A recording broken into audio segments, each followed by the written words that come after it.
we don't have appropriate incentives to reduce carbon emissions. So, can Bhutan lead the way? It's a question we're going to be asking now. And can it lead us out of this mess? Now, one innovative approach recently pursued by the World Bank involves issuing sustainability-linked bonds with specific environmental targets. A notable example is the idea of a carbon-linked bond, where the country receiving the proceeds commits to progressively increasing its carbon pricing and ties bond payments to the achievement of these targets. So let's just have a little more on what these are, what these bonds are, so that we all understand what we're talking about first. But Max, should companies be asked to take responsibility? And if they want to, do they have the tools to do so? Thank you very much. So I want to start with something that I think can help us understand the nature of the problem very simply. So those of us in the audience here, raise your hand if you know your personal carbon footprint as a person. Raise your hand if you know the carbon footprint of the company you work at, if you know the footprint there a little bit more. Raise your hand if you have ever purchased a carbon credit in your life before, whether for yourself or for a company. And raise your hand if you believe that nature is intrinsically valuable. So to me, this example illustrates, I think, a very interesting concept, which is that all of us believe nature to have value, but we struggle with the assignment of value to nature. And the technical complexity of the carbon markets is deep and sophisticated, but the core idea of what we're trying to do here, what Bob's really brilliant idea is to find a way to create an incentive scheme where humans and companies have a reason to participate in the preservation, maintenance, and regeneration of our planet. And it happens to be called carbon credits. The challenge of carbon credits as a moniker is that it's actually suffered from a lot of, let's say, reputation problems. There was an article in The Guardian about 2 years ago that decried 90% of all forestry credits issued by Vera as illegitimate.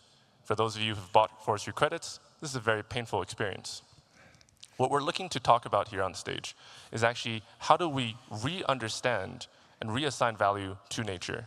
How do we allow governments to participate and spearhead, especially innovative governments like Bhutan, to spearhead new frameworks of the financial ecosystem?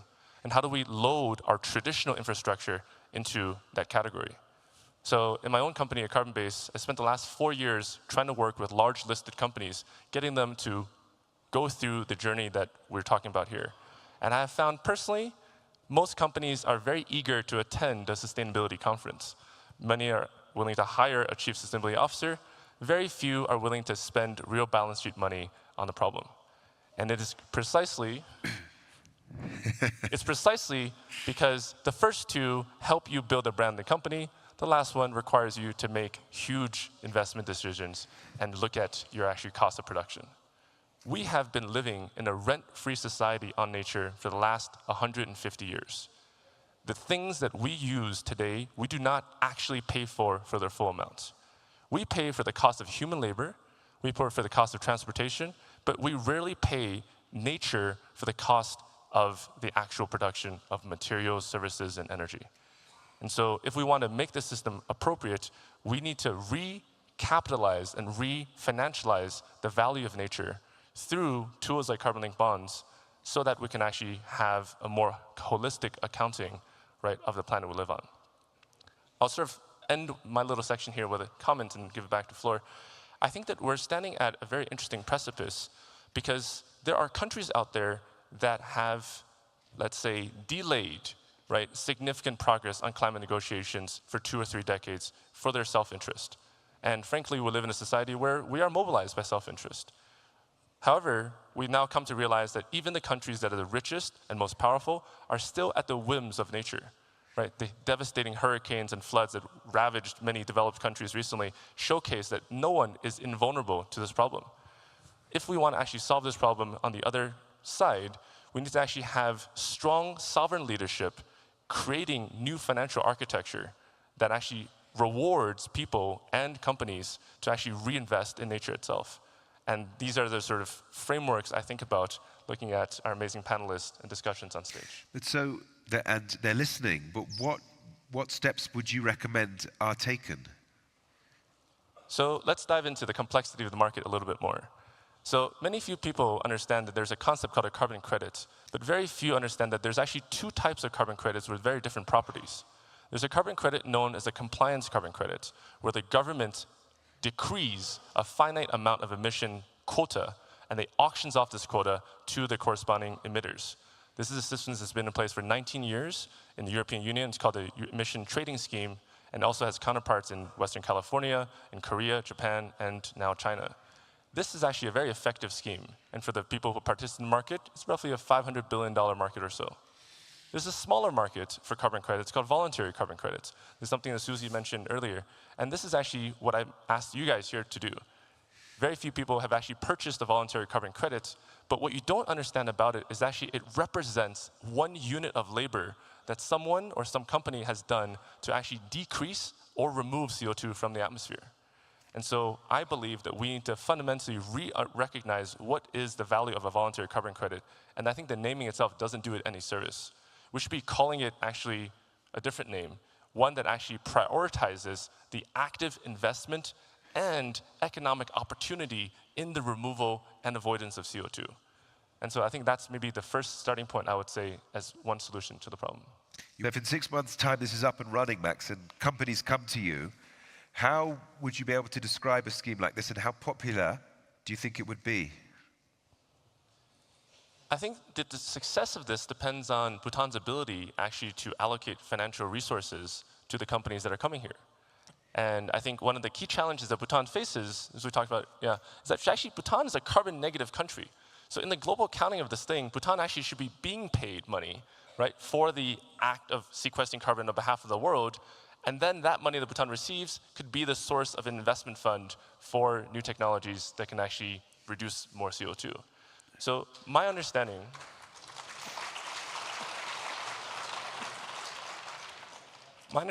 is that this is a really powerful mechanism, guaranteeing corporations a chance to have a line of sight on where the carbon price is going to go and how they can expect their investments to return in the future. And I think the challenge here really is that we need to find the source of funding that powers these carbon-linked bonds, right, and give them really strict criteria for what activities qualify to earn the money. Yeah. Well, So, you and Sonam are going to be co-opted by the Treasury here because you're doing a good job in filling their coffers. But if that money is there, will multinationals be interested? We're looking around for where to open the next branch. Will they say Bhutan? What will they need to hear from Sonam as he goes on a world tour explaining this new product to attract companies to come to Bhutan? Sure. So I just want to maybe integrate this question into the larger conference we've had, right? There is a strong desire in Bhutan to become a global source of green technology and innovation. And this mechanism we talked about here could be the key that unlocks that attractiveness. Why would climate change companies around the world want to come to Bhutan? Is to be able to be highlighted and spotlighted by the country for their unique carbon-reducing activities. Now, Bhutan is, for all of its ambition, still one country. What Bhutan needs to do is actually to create alliances with other countries that can follow a similar funding model, so there's now a set of sovereign entities willing to put money and resources behind the decarbonization. I think of this as, the sort of fundamental psychological transition, which is EV cars today are undeniably way more valuable, right, than combustion engine cars. The utility of electric cars and the AI components that come with that make it so that it's a no-brainer. It's actually a totally dominating choice against the traditional, sort of ICs. So what we need to do is find other sectors where there's a clear dominance of actually economic favorability for the green product, as opposed to waiting for kind of the green premium to essentially be picked up, altruistically by the tab, and instead highlight those companies as attractive destinations of investment capital. Finally, I want to say something, which is the carbon registry. So the unique thing about carbon credits is that they actually exist as a commodity, but they're a digital commodity. You can't taste, touch, or see 1 ton of negatively removed CO2. Right? It exists as entries in a database. And so using the conversation we had earlier 2 days around all of the artificial intelligence and machine learning and data collection, the more data that is available to the more data available to describe, right, this instrument of carbon, the more valuable the instrument is. And so that is also another way for companies like the founders in the audience to inject value into those credits and make those credits extremely valuable so that there's economic reward for decarbonization. To Max and the call that you made to companies, now as a bureaucrat, I would like to seek an irrevocable contract from you that you are willing to reward countries like mine that have high environmental ambition and not get into the technicalities of the UNFCCC negotiation, which will look for additionality because Bhutan will not qualify for additionality. I want an ironclad guarantee that companies like yours will reward my country for the genuine efforts that we've made for centuries, and we will keep raising our environmental ambition here. So thank you. Done.